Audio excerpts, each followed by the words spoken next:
Well, hey, everybody, and welcome to this urgent panel discussion, which has changed a lot this morning. In terms of its urgency, yeah. In terms of its urgency and what's going on, and a lot of things have changed this morning, which you're going to get into in a second here. But as folks come into the room, just want to welcome everybody. My name is Jake Milstein. I host the events for Critical Insight.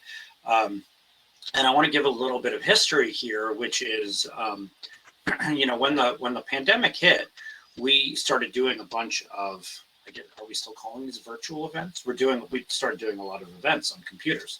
And one of the things that obviously happens a lot is there are a lot of attacks, there are vulnerabilities that come up, and when one rises to a certain level, and actually the idea came from one of our customers to do an urgent panel discussion about it so that people could talk to each other about it and talk to us about it.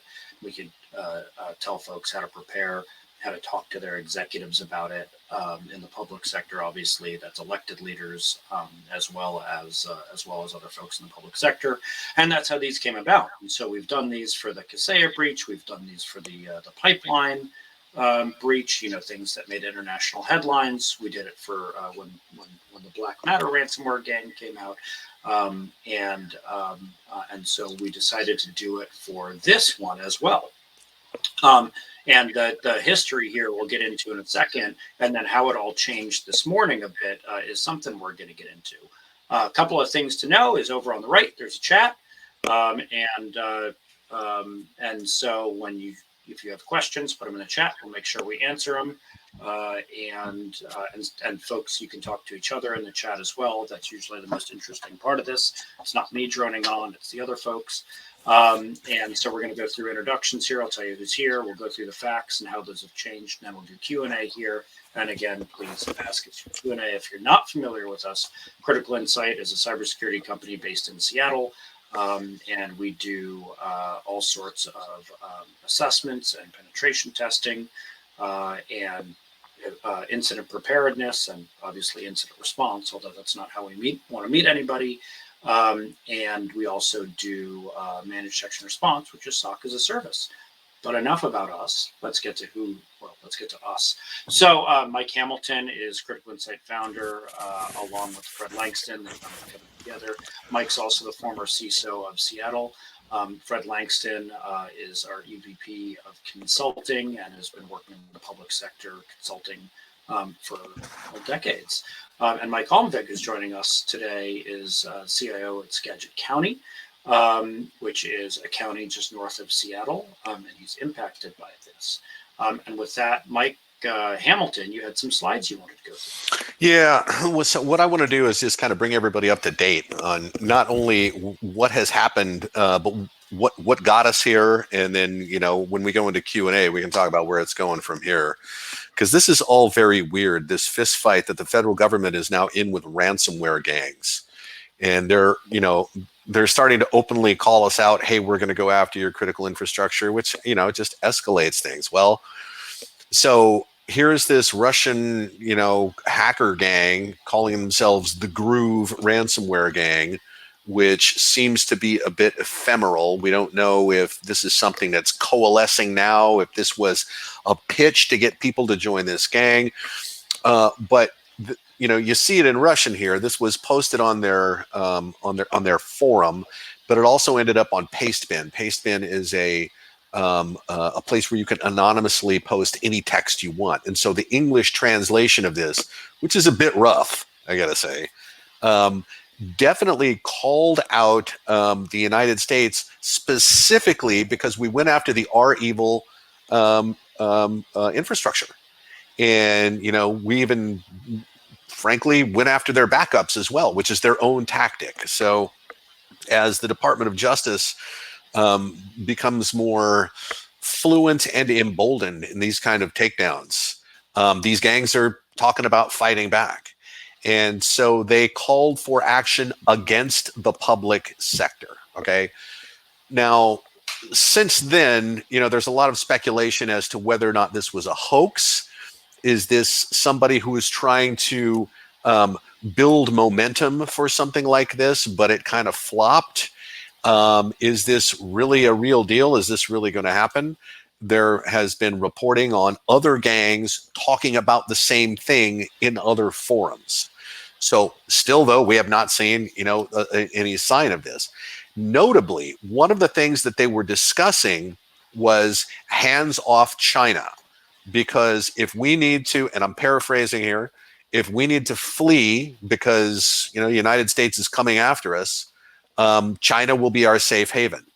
So they're talking about not only a collective action in terms of this aggression against the United States, in retribution, but also collective safe harbor. So this is an interesting discussion that, tends to make me think that this is not on the hoax end of the spectrum, that there really is some planning going on. Okay, why is this happening? Okay, well, there's a few headlines there, but let me just kind of summarize the actions that have been taken. So we know that the scourge of ransomware has cost billions of dollars, has driven organizations almost out of business, and it's been leveled against what we call critical infrastructure. So there are 16 critical sectors. Those are special. The top of that list is healthcare. And as these ransomware operators have taken down hospitals, the impact there is that there could be loss of life. And so, the Biden administration has really gotten aggressive about this. So first, they started to change the rhetoric, right? If you use this tool, ransomware, against what we call critical infrastructure, and it's well-defined, 16 sectors, dams, water, health, finance, energy, et cetera, et cetera, et cetera, and we know what they are. If you use ransomware against any of those, you're not a criminal, you're a terrorist. And that gave some of them pause right away. Then we said, okay, the crypto exchanges that handle the payments from ransomware, the extortion funds, we're going to sanction those so they can't legitimately do business in the United States. And then they used an existing authority in the Treasury Department to extend something called OFAC, which is the Office of Financial Asset, or Office of Foreign Asset Control. What that is today, it's a prohibition on sending money to any country that we have on a bad list. And what they did was they extended this. It's an existing authority, so you don't need a new law. And they said this now applies to all of these crypto exchanges. So not only did we sanction at least one, make it impossible for them to do legitimate business in the United States, now we're saying if you pay through any of these others, it is now illegal to do that. Okay, so that's what OFAC does. And then State Department is out there creating an international coalition. And I will say this takedown of REvil was actually international cooperation doing that. There was a number of countries involved, and we're starting to, form a very NATO-like mechanism for doing this. The Department of Justice, they're all over this. They'll melt your infrastructure if you're a bad guy, and they're having a good time doing it. And now, it was reported several weeks ago, General Nakasone said, we will surge towards this adversary, towards these ransomware operators. So that is a whole lot of stuff that the federal government is doing to make this ransomware thing go away, that we've never tried before. And it seems to be having an effect. Okay. So all of these things have been going on. We took down the REvil infrastructure. They put out this warning to us, or this promise that they were going to go after the public sector. And when they say the public sector, it's not clear to me that these operators in Russia differentiate between federal, state, and local government, right? To them, the government is the government, the public sector. And that's the way they called it out. So that does give pause. So that happened on the 25th, right? That's when this thing came out, was posted on Pastebin and on their forum. And then on October 28th, we got this thing going on. So, and we have said in a number of forums that the way to really make this ransomware stop is you've got to make some examples out of some of these operators. The deterrence has to be crystal clear to the rest of them. And so finally, we've identified one of these folks. It's one of these Russian billionaires. Yes, there is collusion between the Russian government and these gangs. And you can see what they say here. If he gets on a plane, he's ours. So all of a sudden, we bottled this guy up. He's still a billionaire, but can't really leave Russia and go anywhere except Crimea. All right. This is going to be absolutely viewed as an escalation. Right now, they're coming after us, directly. We haven't seen, like I said, we have not seen an uptick in activity against the public sector, and we're watching. Right, we got a SOC in here. We know what's going on with public sector. We have a lot of public sector customers. We're not seeing it yet, but for sure, these gangs have the capability to create a lot of mayhem here. And you may have read recently about something called killware.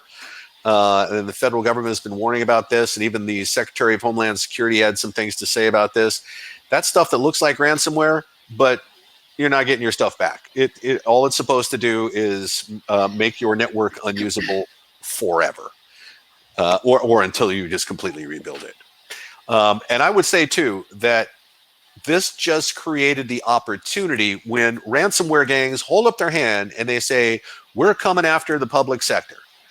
Well, now China, North Korea can go hit our public sector real hard and paint the fingerprints of Russian criminals on it. So this combination of things is all inherently bad for the public sector. And we all thought we should talk about this and get other people's opinions on this.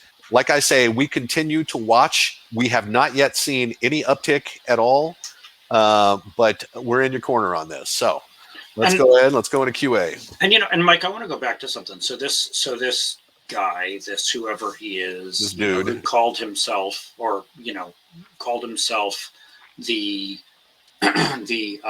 the Groove ransomware gang. Let's call him Boris. Now, a couple of days later, has come back and has said, "Oh, I was there to trick all the security companies and trick all the public sector folks, and I just wanted to scare everybody, and you fell for my trick." Mm-hmm. But I mean, ransomware operators and criminals are, notoriously untrustworthy. So, is it a trick, or did he just get in trouble, or what do you think happened? I think Fred should answer that because he's got a lot of opinions on the honesty level of these folks. Yeah. I think it's even more than not being honest. I believe, in my opinion, this is like a FSB or FSB-like psyops thing that has nothing in actual conjunction or parallel with what they're going to do in reality. I first think they're smart enough not to say, after the government says we're going to come after you, that they're going to wave their hand and say, yeah, come after us, and then do something. That seems a little, they're not that dumb, I would say, to put it lightly. I believe that this is all part of a campaign of trying to sow, that people don't know what's going on, that things are at a heightened level. It's meant to get us confused and running around, I think, trying to batten down the hatches, which we probably should have already done. But again, I don't think this is going to reflect what's going to happen on the ground at all. And it may even be a misdirection against what's actually going to happen. And that is what?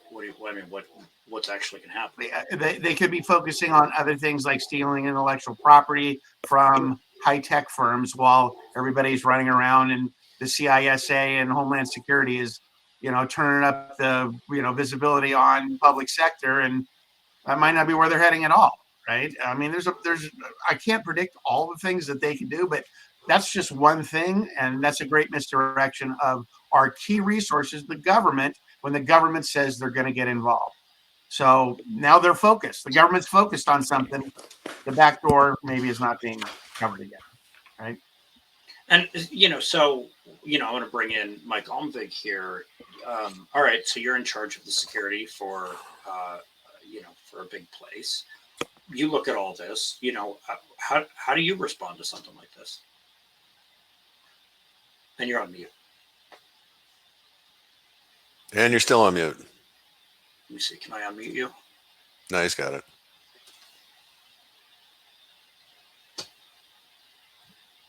Maybe you can unmute him. I believe the Groove ransomware gang has muted Mike Almvig permanently.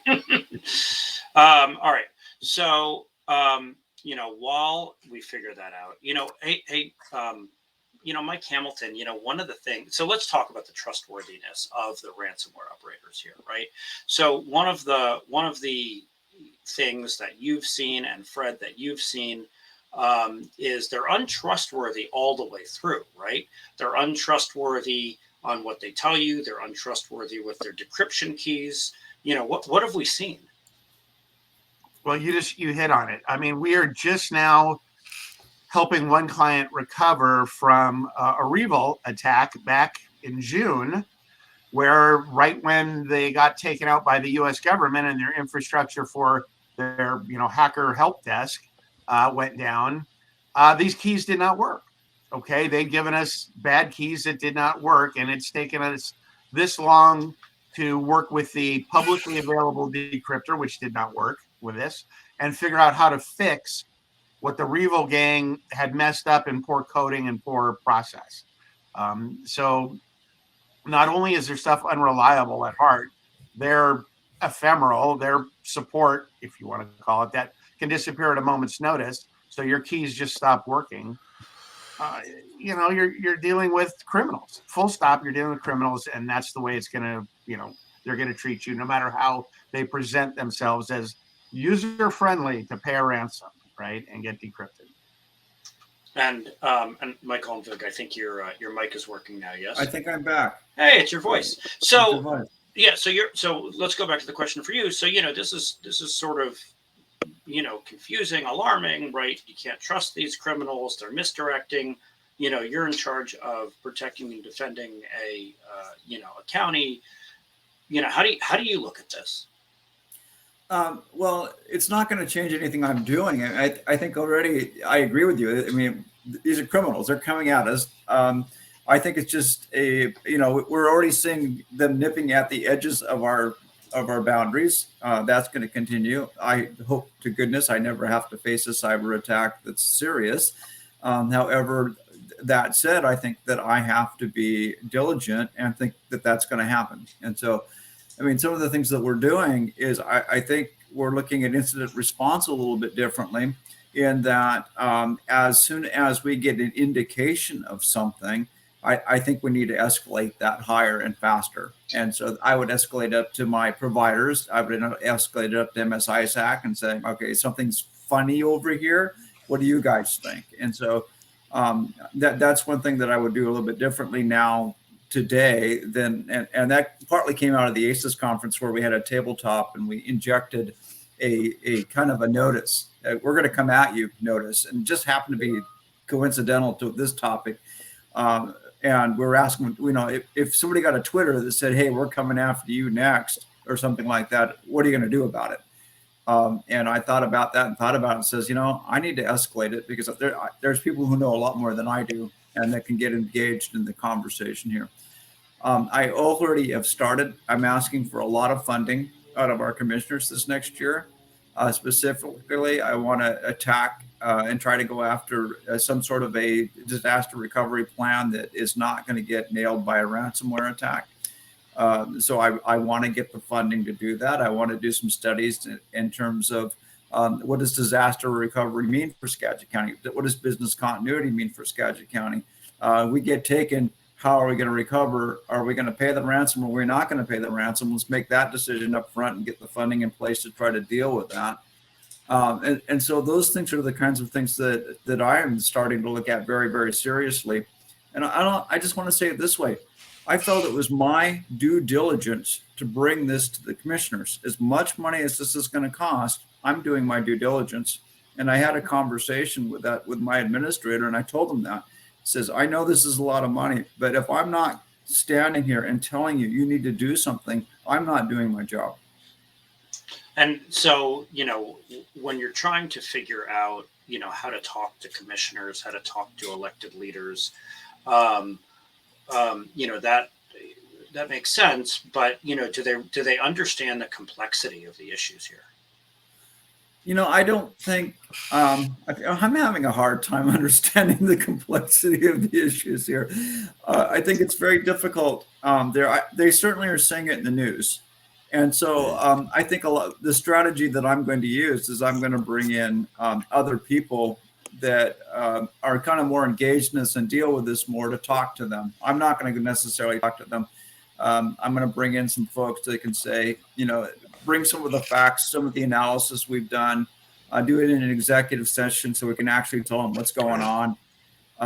And then have that frank discussion about, if they hit us this way, they're going to own us this way. And, are we going to be okay with that? Probably not. So how do we put the resources in place?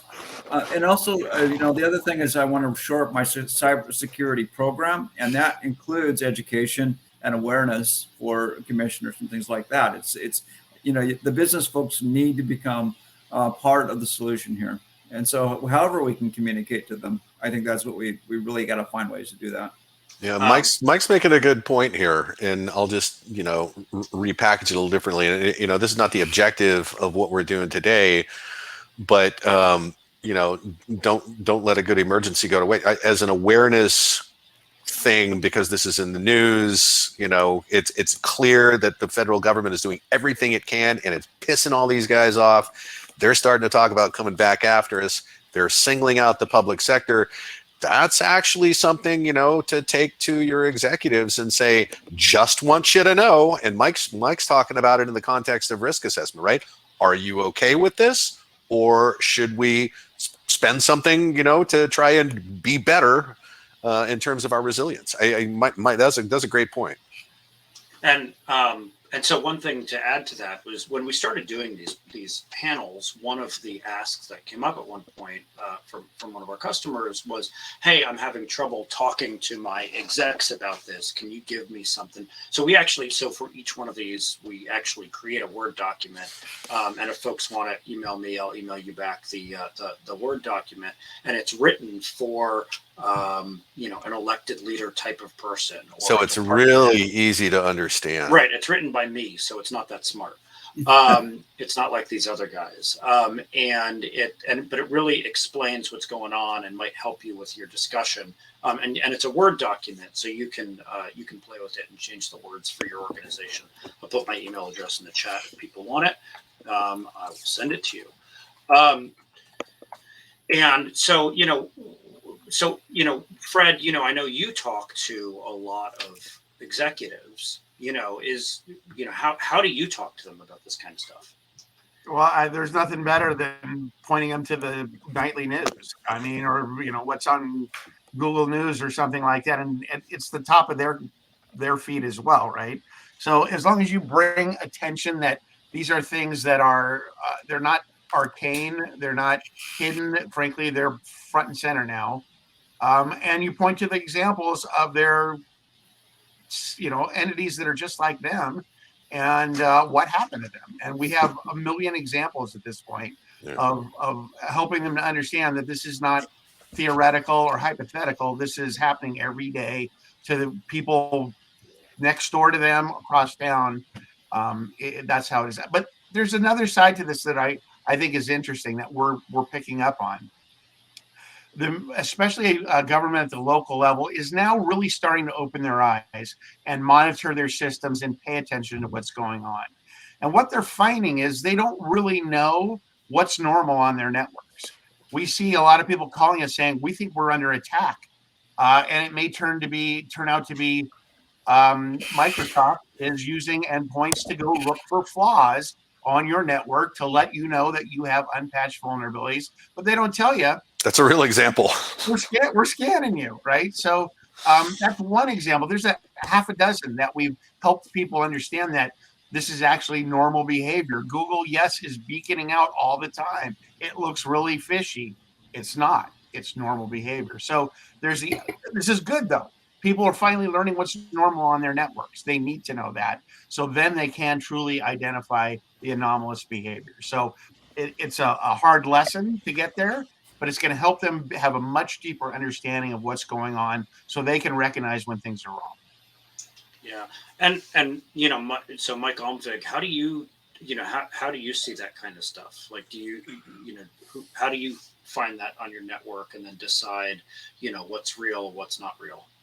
Well, Fortunately, I've engaged in actually your company as one of the folks that's monitoring my network, and I've also got MSISAC through the Albert Sensor Program monitoring my network, and that was a critical infrastructure for elections that funded that effort. And so I've got two different places where our network is being monitored. I do not currently really have the tools and or the people power to do that myself right now. I'm a smaller county, and I think I'm in the boat with a lot of other smaller counties and smaller organizations where, it takes quite a bit of effort to know what's going on with your network. I mean, that's not something that you just plug in and watch, and an hour later you're good to go.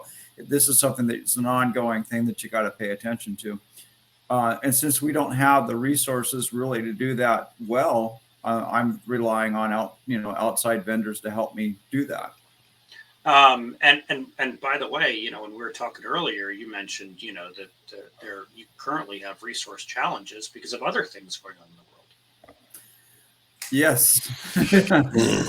If you wanted me to kind of go through that list, COVID is a resource challenge. Now we've got a situation where I can't have unvaccinated employees or contractors go into certain areas in our facility.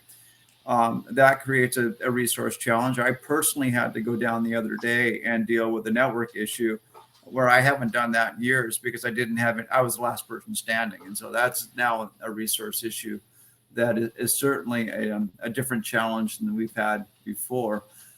I like to kind of say that we did our 5-year roadmap in 6 months, and now I'm cleaning that mess up. And so, that's another thing that we're having to go back and we had like every vendor that did conferencing known to man that we went out and bought because we had to, move as fast as we could when COVID hit. Now we're going back and cleaning that up as well. The other thing that's happening, and I'm getting more and more frustrated with, is I'm starting to get audited like crazy.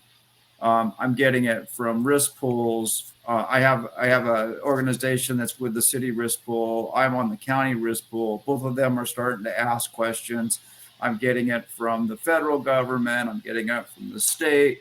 It's like every other week, it seems like somebody else is saying, and we want to know more security questions. And so I'm almost wanting to say, okay, let's write a contract and you're going to start paying me to do audits because it is now to the point where I'm spending so much time. And the other thing that just recently happened with audits that surprised me is now the feds are tying that to grant funding. So now I have to go do an audit to get money so that my folks can get the grant they need. And so I'm getting audited to death. And I never expected that, part of my job was going to be so much of this. And so it's dealing with COVID. It's also dealing with all the audits. And so I'm not getting like stuff I need to do on my network done because I'm dealing with stuff that I have to deal with for compliancy reasons. The irony to that is there's a grant program that's supposed to be available to municipalities to have the government do audits for them. Yet it is next to impossible to actually get that grant money to be spent because we've tried with a number of local governments here to build programs so some of the less, let's say, smaller tax-based local governments have the ability to access these kinds of services. So not only do you have to take an audit to get the grant, you can't use the grant they have to get the free audit. And the backlog on getting the free stuff is years out. And so, it's not a tool in the tool chest, quite honestly. And so it's me trying to do the best I can with having no time to do this stuff. And so, like I said, it's one of those frustrations that's starting to come out for me. Yeah, no, that makes sense. I do want to get back a little bit to let's reel this back to what we're talking about and bring back Russia and so Mike Hamilton here. This was sort of a weird one because it was Groove and now it's not Groove or whatever's going on. But, the threat here that the ransomware gangs would work together and come after the public sector, so are there indications that the ransomware gangs work together? And you mentioned before their connection to Russia. Talk a little more about that. Yeah, well, there are better than suggestions that they work together. But there's a good deal of fluidity among memberships of these gangs, because remember, it's not a bunch of mafia guys in a room playing cards. Okay, that's not what this is. There's a division that codes malware specifically to get persistence in the network. There's a group that establishes the phishing attack that gets somebody to bite on something or gets them to give up a password, right? And there's all these kind of little subunits, and they all kind of fluidly move around. So in my mind, there's one giant gang, and just the membership is all over the place. So do they cooperate? They cooperate to the extent that they discuss what their targets are going to be. This is known. And usually that's what sector we're going to go after. And some of that discussion recently has been about this issue of critical infrastructure, and that's how when the grain co-op in Iowa was hit, and federal government said, "We just told you to stay away from critical infrastructure," and the gang came back and said, "We don't consider that to be critical."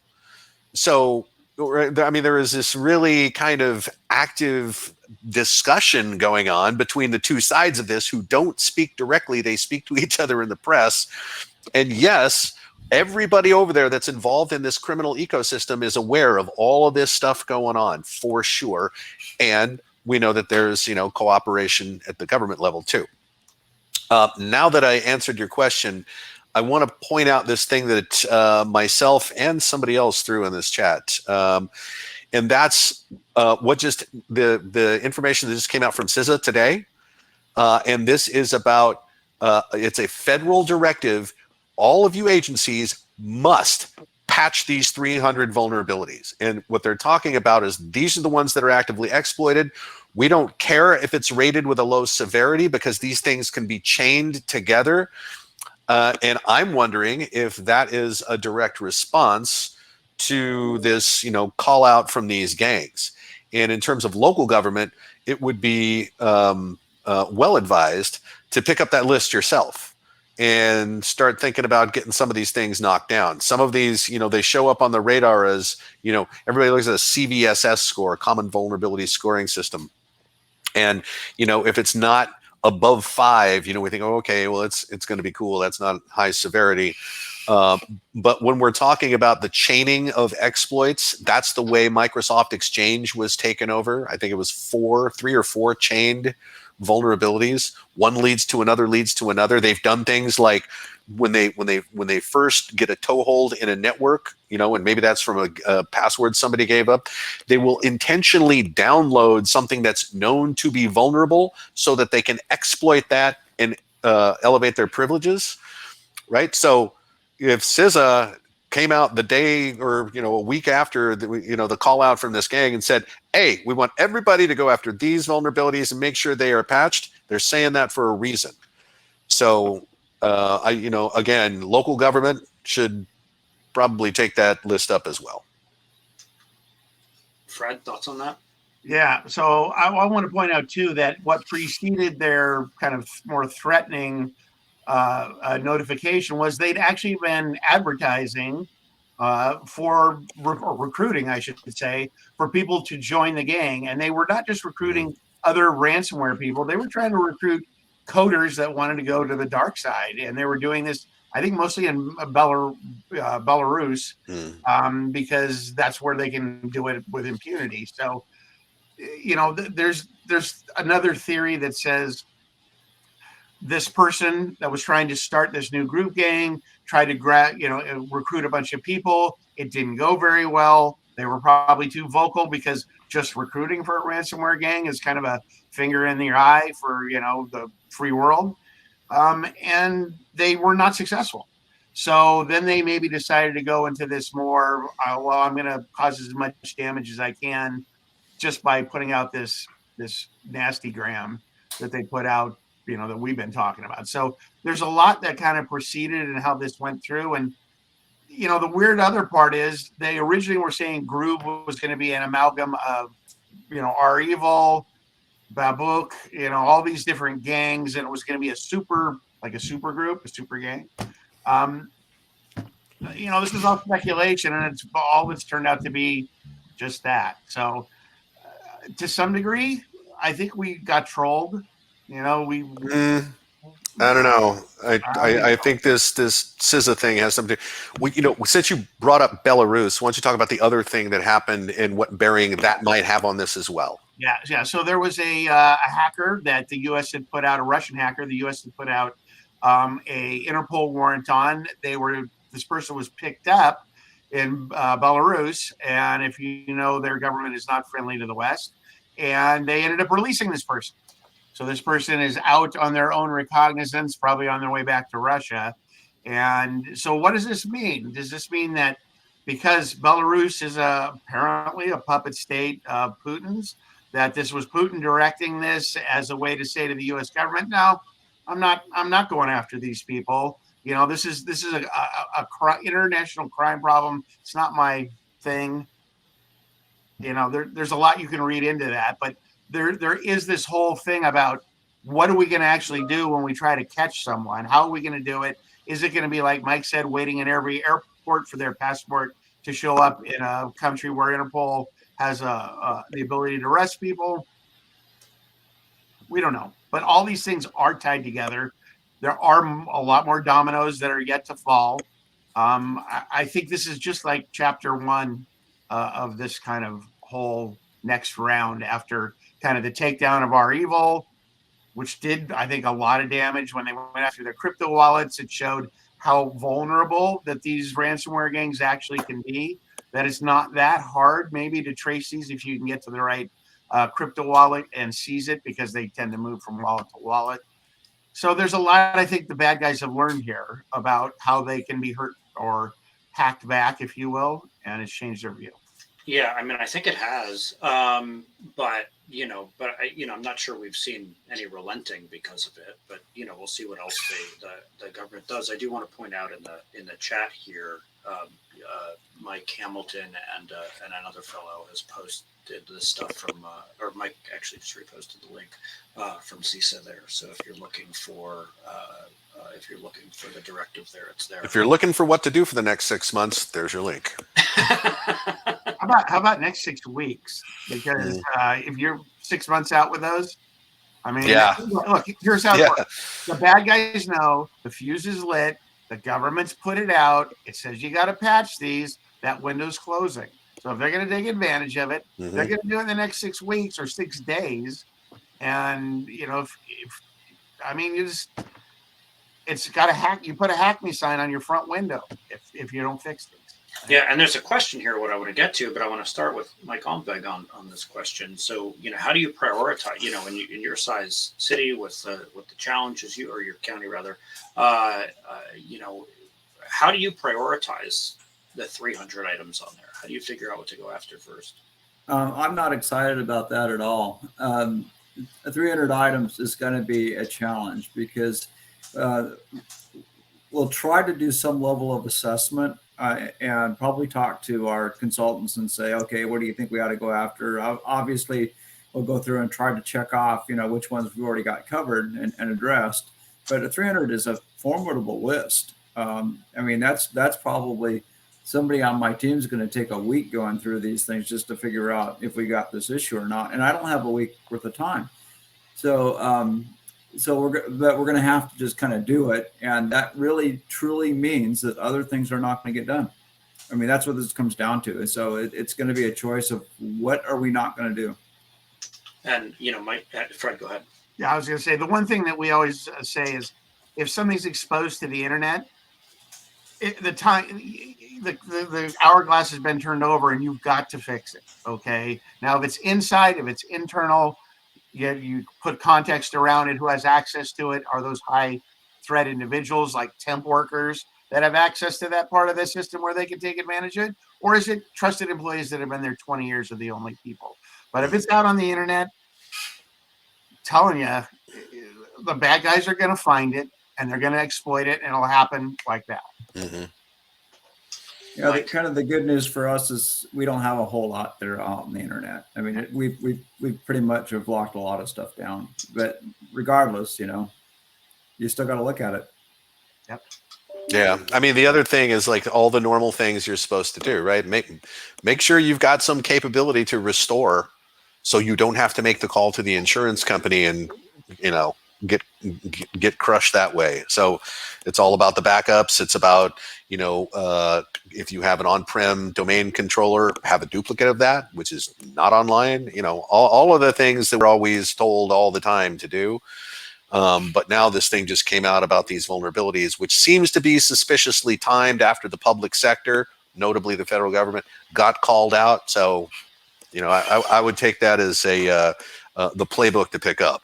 I also want to reiterate, after watching this for the last year and a half, that if you are very well prepared to recover from backup and have, like you said, an offline domain controller you can bring online quickly, I guarantee you'll be up faster than if you pay the ransom, get the key, spend days decrypting things, hoping it Might works. not work. Might not work. I'm telling you, it's just way better. Okay, you'll be back faster than if you pay the ransom, And you'll get out cheaper. Yeah. Yeah, and so Fred, you mentioned an event happening.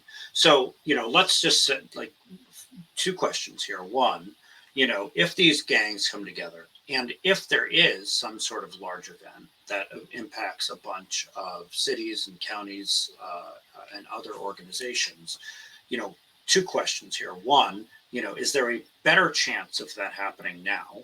And then second question is if you get hit, if ransomware hits your system, what are the first things you should do? Asking me? Yeah, I'm asking you. Yeah. So I believe the risk is exactly identical as it was a month ago, 2 months ago. It's high. It's as high as it's ever been. I mean, it's a matter of degree if it's gone up a tiny bit or not, but I don't think so. But what's the first thing you should do is, well, obviously the first thing you do is try to isolate things before they spread farther. You may be too late at that point. Second thing to do is, call your insurance company if you have one, because they have specific requirements for you to either make a claim on the policy. They may provide assistance. They may be the ones that make a decision whether they pay ransom or not. And then after that, then you need to start understanding what it takes to truly recover from backup. And that means first off determining if your backups have been poisoned. And that usually means you have to do some log analysis to figure out how early did this event start happening. And you need to look for more than evidence of ransomware. You need to look for evidence of data exfiltration. Exactly. Because that usually precedes a ransomware event. So you can hopefully come back and say, they've been in here a week. My backups are the first thing they probably wanted to go poison or kill or erase or encrypt. I need to make sure that those are safe for us to restore from. If not, then you're building back from an image, a clean image, and then restoring only data rather than restoring entire systems. So you should have all this mapped out, though. So what I would say is have a ransomware playbook. That's all these questions have been already answered, and there's a decision tree, so you don't have to figure out what to do. You just know what the data tells you, and you go down that path. So that's what I really suggest. Michael, is that reasonable? Oh, what I loved about Fred's answer was I was reading in the kind of the notes I took, and the first couple of ones I have the same exact stuff that Fred's got. First one, contain it. Start going after containment. Contact your cyber insurance. So you got to talk to them to find out how they want to go at this thing. One difference I have is I'm allowed to do it from my cybersecurity insurance. I want to notify my professional organization ACES. I want to notify TI Security. I want to notify MSISAC. Say I've got this thing happening. You guys need to know about it. As much information as I can publicly put out, or even using the TLP protocols. Get that information out so other people can start looking for that if they got it. I mean, I think that's a good thing. Or they might say, hey, there's something here you ought to be aware of based on this. Initiate the incident response plan, get that started going. Get a PIO ready to go because you're going to get stuff from the press. And so get that happening. And the last thing I have is, and actually this would be a step that would be in there earlier, is start validating the integrity of your backups. Exactly. Mm-hmm. Find out where you're at. Find out if it's been compromised. Find out if you can restore from them. Yeah, that's like disaster recovery 1A. Hey, can we actually restore from backup? That's not the day to find out, man. That's Yeah. not the day to find out. And I'll point out too, right?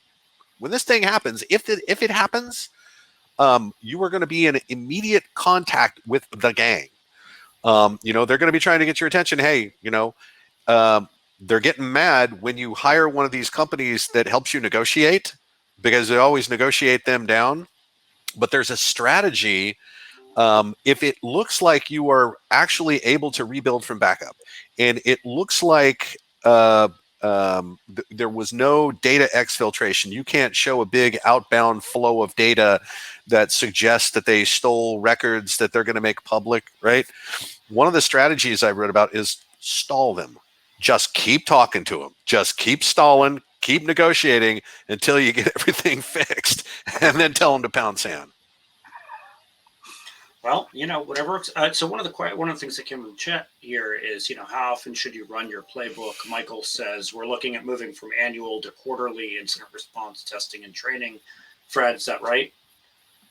If you can make the time to do it, heck yeah, it's right, because things are changing all the time.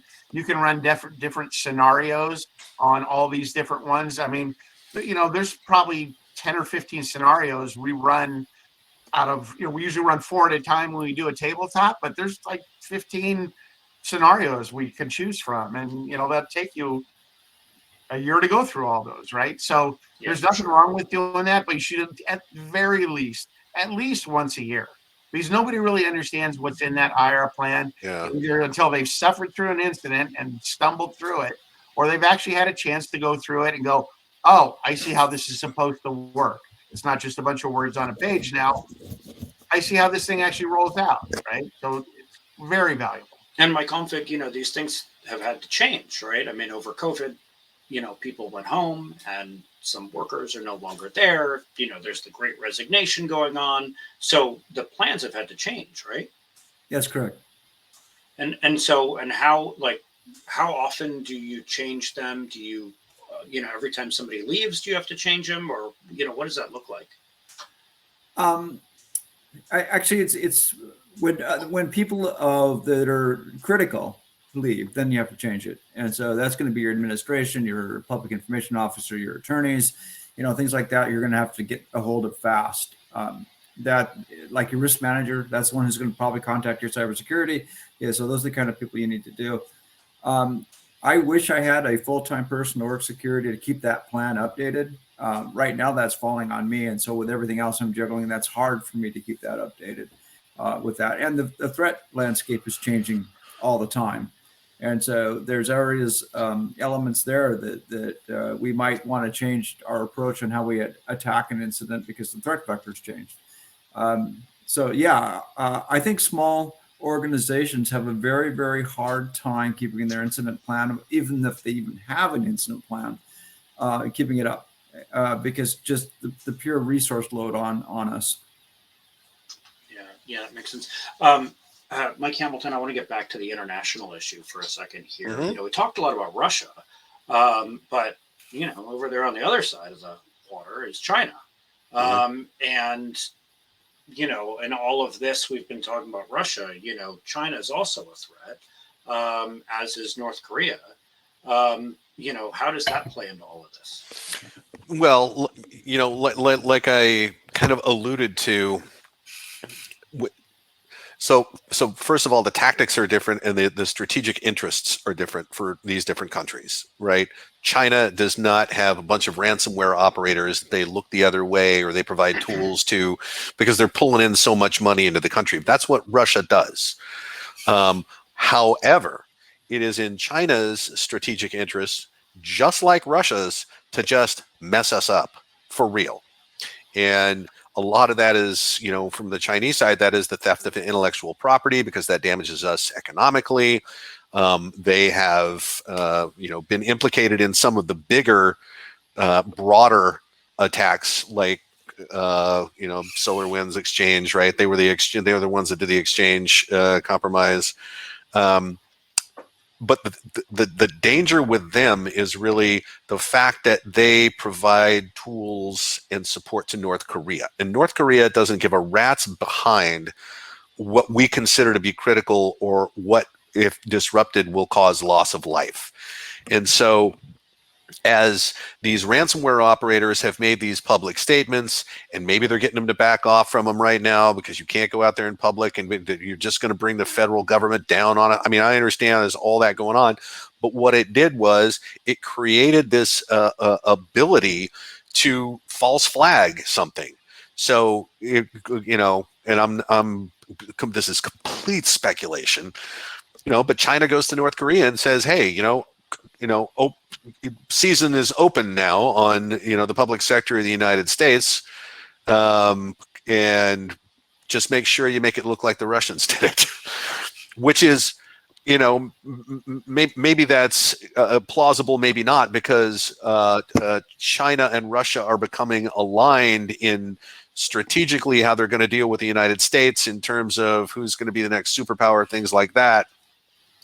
But North Korea is a real wild card in this, and that's internationally, that's where my mind has gone.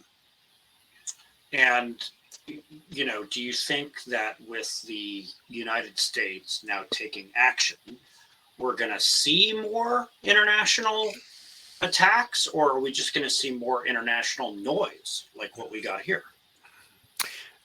The interesting thing is that the real takedowns, I don't think we're going to see at all, because now the Department of Defense is in the game here, right? This is an actual threat to American stability, economic vitality, right? So all that is in the strategic interests of the United States, becomes a defense issue. So now they're out there, melting these guys. We're not going to know about that, but the fact that there is an international coalition now that's all working together in the UK, in particular, GCHQ, that's their equivalent to the NSA. They're all over this. They're saying the reason this problem is such a problem is because we haven't thumped anybody for it. So the consensus now is we're going to be doing some thumping. Sure. And we may hear that in the news when this coalition of countries wants to hold up a success, right? Hey, we're making this thing stop. We're losing, fewer billions now. But in large part, I think a lot of this is going to happen in the shadows, and we're just not going to know. Yeah. Just a few minutes left here. One question came into the chat. If folks have questions, put them in real quick. Mike, what about Iran? Somebody asks. If you're Israel, that's a question. Does anybody know why the power went out at Ben Gurion Airport a couple of days ago for a very long time? And did that have anything to do with the recent compromise of the Iranian gas card system, which made it impossible for anybody to get gas for their car? That's what I think is going on with Iran. Iran and Israel are going, toe to toe. The Iranians, they're messing with us too. Their objectives are not theft. Right, their objectives are, this killware thing that's come up, and we don't see them very often here, but we know that they are a serious actor and getting more serious. It just hasn't been turned against us in such a way yet, towards critical infrastructure, like taking, and I don't know, the Iranians did the airport, speculation, but it happened right after the gas stations all went off in Iran, and who's Iran going to blame for that? Right. All right, one piece of housekeeping here before we go to final thoughts. For folks who don't know us very well, this is what we do. We talked about the managed detection response. Nice words there from Mike Holmford about that, and we appreciate that. But we do help folks with their IR plan development, 24/7 detection response. We just heard today Microsoft renamed MCAS, so I'm going to have to change that on my slide. Thanks, Microsoft. And then obviously incident response, but we don't want to meet you that way. And we do VCSO work. That's Fred's team, and security assessments and the like.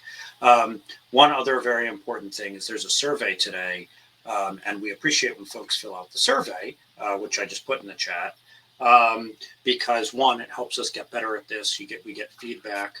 And two, you get a gift card or donate your gift card to a food bank if you fill that out. So really appreciate when folks take the survey, deeply understand the irony of giving a link to a bunch of IT pros, but hey, I don't have a better way to deliver that to you.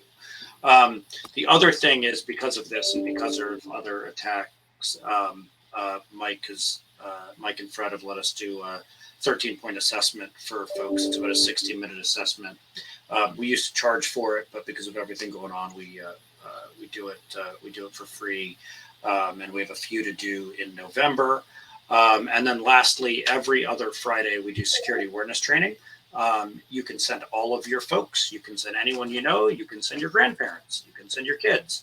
But it's pretty entertaining, and people say it's really good. If you need a link to that, just email me, jake@criticalinsight.com.